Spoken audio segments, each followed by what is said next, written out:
방패는 산산조각 나고 창은 부러졌으며 전장은 피와 먼지로 뒤덮여 있습니다. 그리스 병사들의 발은 점점 뒤로 밀려나고 좁은 협곡 끝 언덕 위로 마지막 후퇴선이 형성됩니다. 그리고 그 맨 앞에 물러서지 않는 한 사람이 서 있습니다. 스파르타의 왕 레오니다스. 그의 뒤에는 더 이상 증언도 퇴로도 없는 300명의 전사들이 남아있죠. 이 장면은 너무도 유명합니다. 영화 300 덕분에 우리는 이미 이 전투의 결말을 알고 있는 것처럼 느낍니다. 모두가 죽었고 모두가 영웅이었다. 하지만 바로 그 지점에서 문제가 시작됩니다. 과연 우리가 알고 있는 테르모필레 전투는 어디까지가 사실이고 어디부터가 후대가 만들어낸 전설일까요? 300명은 정말 혼자 싸웠을까요? 레오니다스는 끝까지 돌격만 외친 무모한 왕이었을까요? 놀랍게도 실제 역사는 할리우드의 각색보다 훨씬 더 극적이고 충격적이었습니다. 지금부터 들려드릴 이야기는 영화적인 상상이 아닙니다. 고대 역사가 헤로도토스의 기록 그리고 이를 교차 검증해온 현대 역사학자들이 맞춰본 가능한 실제에 가장 가까운 테르모필레입니다. 전설과 팩트가 어디서 갈라지고 또 어디서 다시 만나는지 그 경계를 따라가 보겠습니다.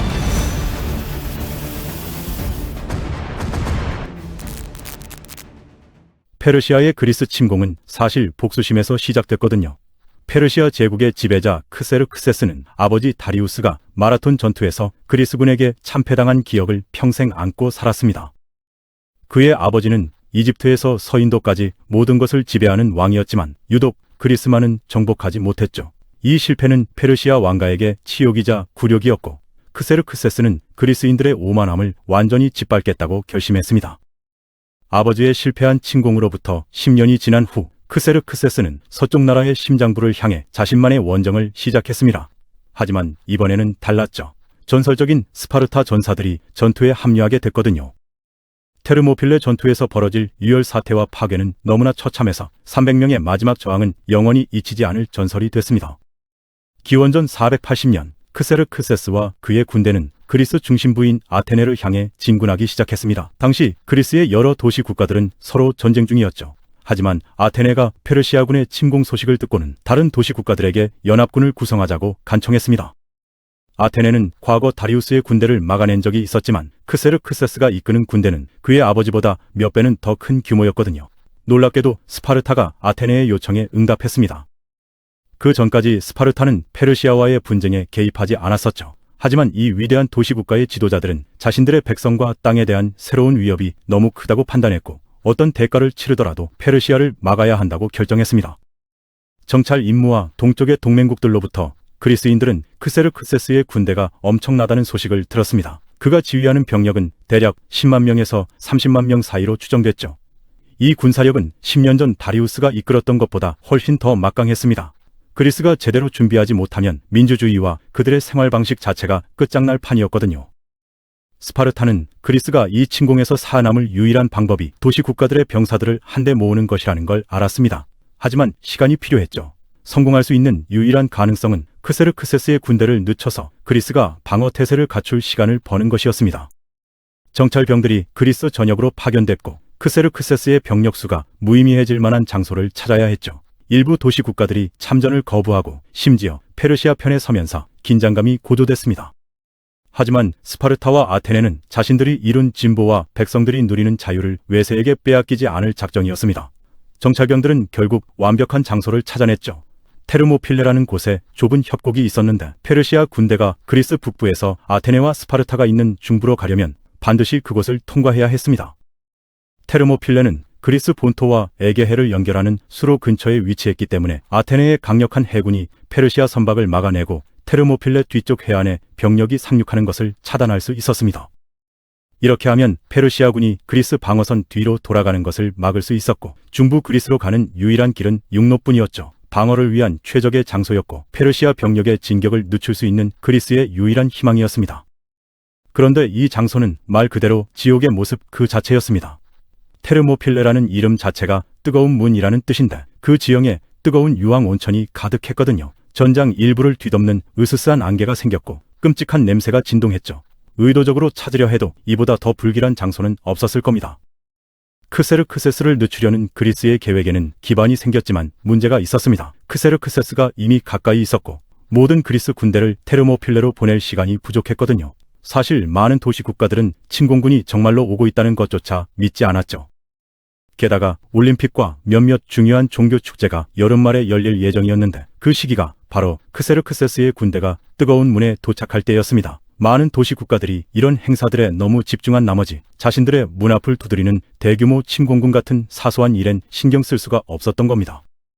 스파르타는 나머지 그리스가 정신을 차릴 때까지 기다릴 수 없다고 판단했습니다.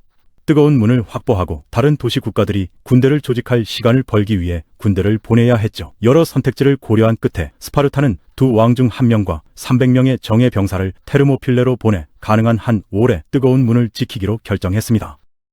이 임무를 위해 선택된 왕은 레오니다스였습니다. 하지만 그가 출발하기 전에 스파르타는 델포이의 신탁과 상의해야 했죠. 이건 흔한 일이었습니다. 전쟁을 시작하거나 중대한 결정을 내리기 전에는 신탁과 상의해야 했거든요. 하지만 신탁이 미래를 내다봤을 때 스파르타인들에게 나쁜 소식이 있었습니다. 신탁은 페르시아인들이 스파르타 전체를 파괴하거나 아니면 스파르타의 왕 중 한 명이 죽어야 한다고 예언했죠. 이 예언이 레오니다스에게 전해졌을 때 그는 단 한순간도 망설이지 않았습니다. 스파르타의 승리를 보장할 수 있다면 기꺼이 자신의 목숨을 바치겠다고 했죠. 신탁과의 상의가 끝나고 나서 레오니다스는 300명의 병사를 선발하고 테르모필레로 가서 전투를 준비해야 했습니다. 레오니다스는 자신과 병력이 살아서 돌아오지 못할 것을 알고 있었던 것 같습니다. 그는 남자 후계자가 있는 사람들만 선택했거든요. 스파르타 전사들은 승리하거나 죽을 때까지 싸웠고 워낙 열세였고 주요 목표가 크세르크세스를 최대한 늦추는 것이었기에 아무도 집으로 돌아올 수 없었습니다. 레오니다스는 신탁의 예언도 고려해야 했죠. 300명의 스파르타인과 소수의 다른 그리스 병사들로 10만 명을 물리치는 게 불가능하다면 예언을 성취하고 스파르타 자체가 무너지지 않도록 하기 위해 끝까지 싸워야 했습니다. 스파르타는 임무를 위해 동맹국과 주변 지역에서 가능한 한 많은 병사를 모집했습니다. 아테네인들은 해상 방어를 담당했기 때문에 육지에는 제한된 수의 병사만 제공할 수 있었죠. 테르모필레로 출발할 때 레오니다스는 300명의 스파르타 병사와 아테네인 1000명의 포키스인, 700명의 테스피아인, 400명의 테베인을 포함해 약 7000명의 병력을 거느리고 있었습니다. 군대는 그리스 중부에서 테르모필레로 행군했습니다. 고대 역사상 가장 위대한 전투의 무대가 마련됐죠. 기원전 480년 7월 말이나 8월 초 레오니니스와 그의 군대가 뜨거운 문에 도착해 방어진을 구축했습니다. 페르시아군보다 며칠 앞서 도착해서 지역을 정찰하고 전투 중 모두가 할 일을 확실히 알 수 있게 했죠. 스파르타인들은 전쟁 경험이 있는 노련한 전사들이었지만 레오니다스의 저항군을 구성하는 나머지 병사들 모두가 그런 건 아니었습니다. 뜨거운 문을 통과하는 협곡은 폭이 약 20m에서 100m 정도였습니다. 한쪽은 바다로 떨어지는 절벽이었고 다른 한쪽은 뚫을 수 없는 험한 산이었죠. 300명의 스파르타인을 최전방과 협곡 입구의 주요 지점에 배치함으로써 레오니다스는 밀려오는 페르시아군을 막아낼 수 있었습니다. 뜨거운 문이 좁은 통로는 크세르크세스가 가진 병력의 수적 우위를 거의 완전히 무용지물로 만들었고 그의 기병대가 그리스군을 측면에서 공격하는 것도 불가능하게 만들었죠. 하지만 이것만으로 레오니다스와 그의 병사들이 페르시아 군대를 늦출 수 있을까요? 시간만이 답을 줄 수 있었습니다. 이 시점까지 크세르크세스와 그의 군대는 거의 저항을 받지 않았습니다. 그들은 페르시아 제국을 가로질러 행군했고 두 개의 부교로 다르다네스 해협을 건넜으며 그리스 북부를 거쳐 테르모필레까지 왔죠. 레오니다스가 페르시아 군대가 뜨거운 문에 도착하기를 기다리는 동안 그는 병사들을 보내 지역을 정찰하게 했습니다. 모든 것이 계획대로 진행되는 것 같았죠. 스파르타인들과 그들의 동맹군이 식사를 하고 전투 준비를 하고 있을 때 정찰병 한 명이 허둥지둥 진영으로 돌아왔습니다. 그는 끔찍한 소식을 가지고 왔죠. 산에 숨겨진 길이 있어서 페르시아군이 진을 칠 곳에서 그리스 방어선 뒤편으로 이어진다는 겁니다. 페르시아인들이 그 길을 발견하면 그리스인들을 포위해서 학살할 수 있었죠. 레오니다스는 저항군의 앞뒤에서 동시에 공격을 막아낼 만큼 충분한 병력이 없었습니다. 레오니다스는 페르시아인들이 그 길을 발견할 경우를 대비해 1000명의 포키스인을 보내 길을 지키게 했죠. 크세르크세스와 그의 군대가 마침내 테르모필레에 도착했을 때 그들은 공격을 시작하기 전에 사이를 기다리기로 했습니다. 페르시아군에게 휴식 시간을 주기 위한 것도 있었지만 크세르크세스는 다른 생각도 있었죠. 그리스인들이 자기 군대의 규모를 보면 겁에 질려 도망칠 거라고 거의 확신했거든요. 크세르크세스가 실망스럽게도 그런 일은 일어나지 않았습니다. 스파르타인들은 테르모필레를 포기하고 싸우지 않고 페르시아인들을 통과시킬 의도가 전혀 없었죠. 그리스인들이 포기하는지 보려고 며칠을 기다린 후 크세르크세스는 사절을 보내 레오니다스에게 무기를 내려놓으라고 요구했습니다. 철학자 플루타르코스에 따르면 레오니다스의 대답은 와서 가져가라 였다고 하죠. 크세르크세스는 이 반항을 잘 받아들이지 못했고 전투 준비를 할 때가 됐다고 결정했습니다. 첫 공격을 시작하기 전에 그는 정찰병을 보내 스파르타인들이 전투 준비를 어떻게 하고 있는지 보게 했죠. 그들의 보고는 페르시아 왕을 충격에 빠뜨렸습니다. 정찰병들은 스파르타인들이 벌거벗은 채로 운동하고 서로의 머리를 손질해주는 걸 발견했습니다. 이것은 스파르타인들의 종교적 장래 신념과 관련이 있었을 겁니다. 스파르타 병사들은 승리하거나 죽을 때까지 싸웠기 때문에 사후 세계를 위해 몸을 준비해야 했거든요. 따라서 전투 전에 서로를 손질했던 겁니다. 스파르타인들의 외모에 대한 잘 알려지지 않은 사실이 하나 더 있는다. 모든 스파르타 남성은 윗입술을 면도했다는 겁니다. 대부분의 그리스 남성처럼 수염은 길게 기르게 했지만 윗입술은 항상 면도했죠.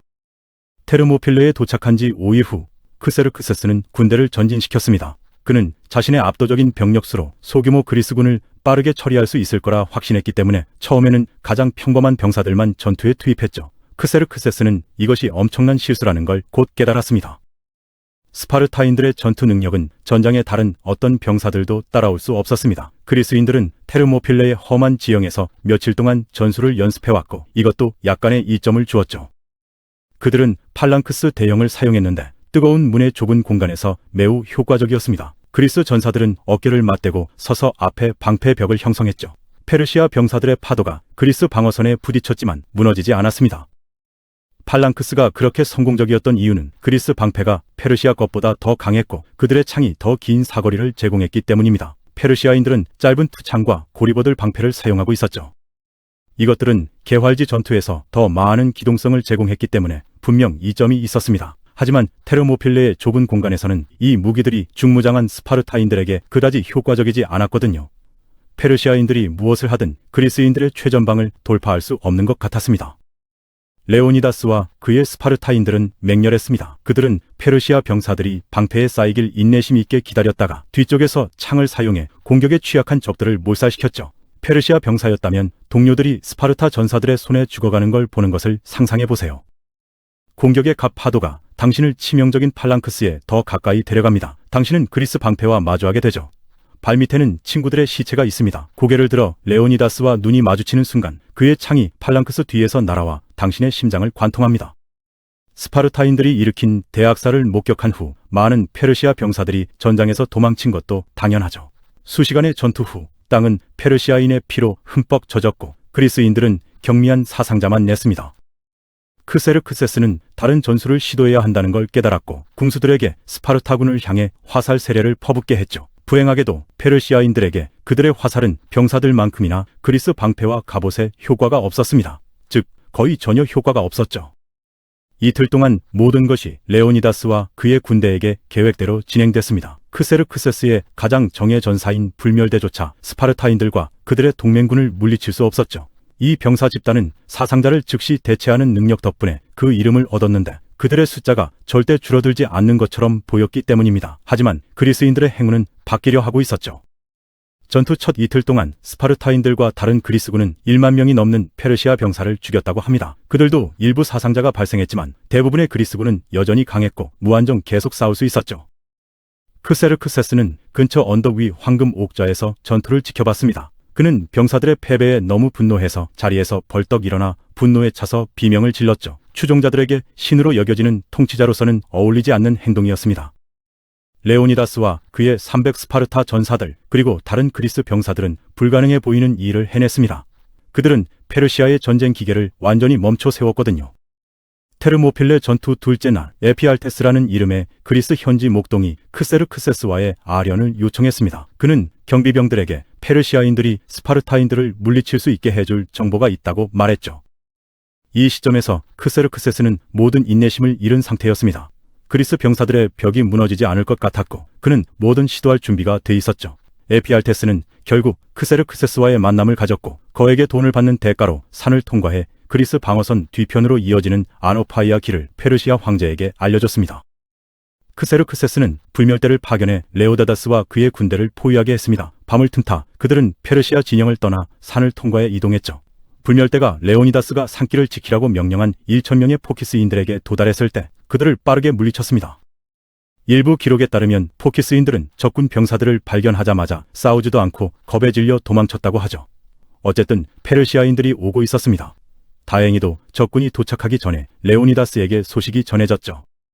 스파르타 왕은 병사들과 나머지 그리스군에게 남쪽으로 후퇴해 최후의 저항을 하라고 명령했습니다. 하지만 전투가 일어나기 전에 레오니다스는 그의 이름을 역사책에 영원히 새길 일을 했죠. 레오니다스는 모든 그리스 병사들이 전투를 떠나 집으로 돌아가 다음날 싸울 수 있다고 결정했습니다. 하지만 그와 그의 300 스파르타인들은 남아서 가능한 한 오래 페르시아인들을 막고 모두 죽기 전에 가능한 한 많은 적을 죽일 것이었죠. 스파르타인들과 함께 테베인 한 무리도 남아서 싸우기로 했습니다. 하지만 나머지 병사들은 도시로 돌려보내져 레오니네스와 페르시아 왕을 거부하고 수천 명의 적을 학살한 300 스파르타인의 이야기를 전하게 됐죠. 레오니다스는 정말로 신탁의 예언을 성취할 것 같았습니다. 테르모필레 전투 셋째 날 해가 뜨자 레오니다스는 병사들을 모았습니다. 그들 모두는 무슨 일이 일어날지 알았고 왕과 스파르타를 위해 기꺼이 죽을 준비가 돼 있었죠. 레오니다스는 하루가 시작되기 전에 그들 각자를 차례로 바라보며 말했습니다. 배불리 아침을 먹어라. 오늘 밤 우리는 하데스에서 저녁을 먹을 테니. 그날 늦게 불멸대가 산길에서 도착했고 페르시아 병사들의 대군이 뜨거운 문을 통과해 스파르타인들을 향해 전진했습니다. 레오니다스와 그의 300 전사에 대한 서사시에서 다음에 일어난 일에 대해서는 두 가지 다른 설명이 있습니다. 에포르스와 디오도로스 시쿨루스는 구석에 몰린 위험한 짐승처럼 레오니다스가 예측 불가능한 이 일을 하기로 결정하고 먼저 공격했다고 말하죠. 이 시나리오에서 스파르타인들은 페르시아 진영으로 돌격해 많은 병사들을 학살한 후 밀려났습니다. 헤로도토스의 다른 설명에서는 페르시아인들이 먼저 공격했다고 하는데 크세르크세스가 스파르타인들을 쓸어버릴 최후의 공격을 시작하기 전에 그의 장군들을 위해 신들에게 제물을 바쳤다고 하죠. 어느 쪽이든 다음에 일어난 일의 결과는 같았습니다. 레오니다스와 그의 병사들은 더 잘 움직이고 가능한 한 많은 페르시아 병사를 죽일 수 있는 개활지로 위치를 바꿨죠. 불멸대가 한쪽에서 접근하고 크세르크세스의 나머지 군대가 다른 쪽에서 접근하자 스파르타인들은 광란의 방식으로 싸우기 시작했습니다. 그들은 훈련을 잊지 않았지만 페르시아인들을 찢어 발기기 위해 마음대로 쓸 수 있는 모든 방법을 사용했죠. 적군 병사들의 몸속에 창이 부러지고 불멸대의 몸에 부딪혀 방패가 산산조각 나자 스파르타인들은 검을 뽑아 페르시아 대열을 베며 나아가기 시작했습니다. 대학살이었죠. 하지만 페르시아인들이 너무 많았습니다. 300명도 안 되는 스파르타인과 소수의 다른 그리스 병사들이 페르시아 제국 전체 군대와 맞서고 있었거든요. 크세르크세스에게는 여전히 수만 명의 병사가 남아 있었고 그리스인들에게는 지원이나 원군의 희망이 없었습니다. 대학살 중에 레오다다스가 쓰러졌습니다.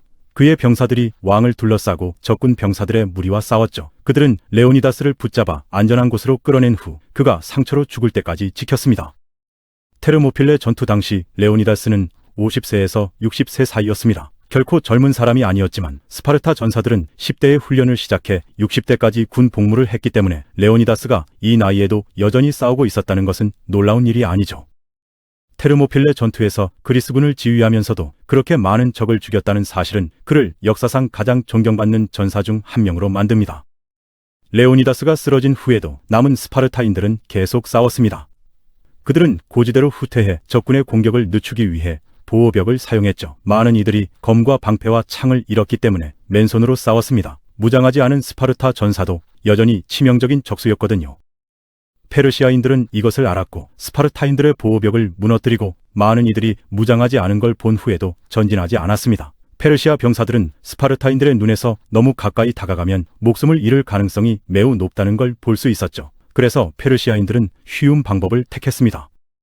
남은 스파르타인들을 백경전으로 물리치려 하기보다는 활과 화살로 남은 전사들을 죽이는 데 사용했습니다. 비겁한 짓처럼 보일 수 있지만 지난 3일 동안 스파르타인들이 일으킨 피해와 죽음을 목격한 후라면 가능한 한 멀리 떨어져 있고 싶었을 겁니다. 화살 세례가 남은 스파르타인들에게 쏟아졌고 그들 모두를 죽였죠. 이제 반항적인 스파르타인들이 패배했으니 크세르크세스는 죽을 위험 없이 전장을 자유롭게 돌아다닐 수 있었습니다. 그는 레오니다스처럼 병사들과 함께 싸우지 않았죠. 테르모필레 전투가 끝난 후 크세르크세스는 레오니다스의 머리를 자르고 그의 몸을 말뚝에 꽂게 했습니다. 크세르크세스와 그의 군대가 떠난 후 그리스 시민들은 레오니다스를 포함한 전사자들의 시신을 수습해 테르모필레에 묻었습니다. 페르시아 전쟁이 끝난 후 300 스파르타인들이 묻힌 자리에 사자 모양의 석조 기념물이 세워졌죠. 거기에 시인 시모니데스가 쓴 글귀가 새겨졌는데 지나가는 그대여 스파르타인들에게 전하라. 여기 우리가 그들의 명령에 순종하여 누워 있다고 라는 내용이었습니다. 기본적으로 그는 페르시아 군대의 진격을 늦추기 위해 끝까지 싸우겠다고 말한 300 스파르타인들이 그들의 말에 충실했다고 말하고 있었던 거죠. 공평하게 말하자면 최후의 저항 전에 몇몇 스파르타 병사들이 전투에서 죽었습니다. 또한 레오니다스 왕은 병든 2명의 스파르타인에게 최후의 전투에서 싸우도록 강요하는 대신 집으로 돌아가도록 허락했죠. 한 명은 떠나기를 거부하고 나머지와 함께 죽었지만 아리스토데무스라는 사람은 스파르타로 돌아갔습니다. 하지만 도시에 도착하자마자 그는 자신의 결정을 즉시 후회했죠. 아리스토데무스가 스파르타에 발을 디딘 순간부터 도시의 모든 사람이 그를 외면했습니다. 그가 의무를 포기하고 왕을 전장에서 죽게 내버려 둔 것은 용서할 수 없는 일이었죠. 아리스토데무스는 시민권을 박탈당했고 평생 비겁자라는 불명예를 짊어져야 했습니다. 다행히도 아리스토데무스에게는 그게 그리 오래가지 않았죠. 다음 해 그는 플라타이아 전투에서 페르시아인들과 다시 싸우는 작전에 합류했습니다. 아리스토데무스는 테르모필레 전투를 떠난 수치스러운 결정을 만회하고 싶어 미친 사람처럼 싸웠다고 하죠. 그는 분노에 찬 광란 속에서 최전방으로 달려가 페르시아 대열을 베어 가르다가 결국 쓰러져 죽었습니다. 레오니다스와 그의 300 스파르타인 그리고 테르모필레 전투에서 싸운 다른 그리스 병사들이 그리스를 통과하는 페르시아의 진격을 늦춘 것은 의심의 여지가 없지만 전투가 그리스 대중에게 미친 훨씬 더 중요한 영향이 있었습니다. 300명의 이야기가 그리스 전역에 퍼진 후 점점 더 많은 사람들이 싸우는 것이 자신들의 의무라고 느꼈거든요. 이것은 많은 이들에게 자긍심의 문제였고 테르모필레 전투에서 쓰러진 300 스파르타인의 죽음을 복수할 방법이었죠. 또한 이 시점에서 페르시아인들이 모두를 노리고 있다는 것이 분명했고 싸울 수 있는 모든 남성이 그래야 했습니다. 스파르타인들은 뜨거운 문에서 며칠 동안 페르시아군을 막았고 그들의 대열과 사기에 심각한 피해를 입혔습니다. 레오니다스와 그의 300 스파르타인과 싸운 페르시아 병사들은 그들이 얼마나 사나웠고 치명적이었는지 곧 잊지 못할 것이었죠. 크세르크세스의 군대가 그리스로 진군했을 때 훨씬 더 큰 스파르타 군대와 마주쳤는데 이것은 엄청나게 위협적이었을 겁니다. 살라미스와 플라타이아에서의 승리는 그리스인들이 마침내 침공해온 페르시아군을 물리치고 국경 밖으로 밀어내는 전환점이 되었습니다. 그리고 그 출발점에는 테르모필레가 있었습니다. 그곳에서의 희생은 단순한 패배가 아니라 수많은 그리스인들에게 지금 무기를 들어야 한다는 명확한 신호였죠. 만약 테르모필레가 없었다면 페르시아인들은 그리스 전역을 차례로 정복해 제국의 일부로 편입시켰을지도 모릅니다. 패배였지만 전략적으로는 시간을 벌었고 정치적으로는 의지를 하나로 묶었으며 역사적으로는 전쟁의 방향을 바꿨습니다. 기원전 440년경 페르시아 전쟁이 끝난 지 수십 년이 지난 뒤 레오니다스의 유골은 다시 발굴되어 스파르타로 운구되었습니다. 그의 무덤은 오늘날 현대 스파르타시가 자리한 곳에 지금도 남아 있습니다. 테르모필레 전투는 승리의 기록이 아닙니다. 그러나 어떤 패배는 한 문명의 존속을 결정합니다. 그리고 그 선택의 대가를 가장 먼저 치른 이름이 레오니다스였습니다.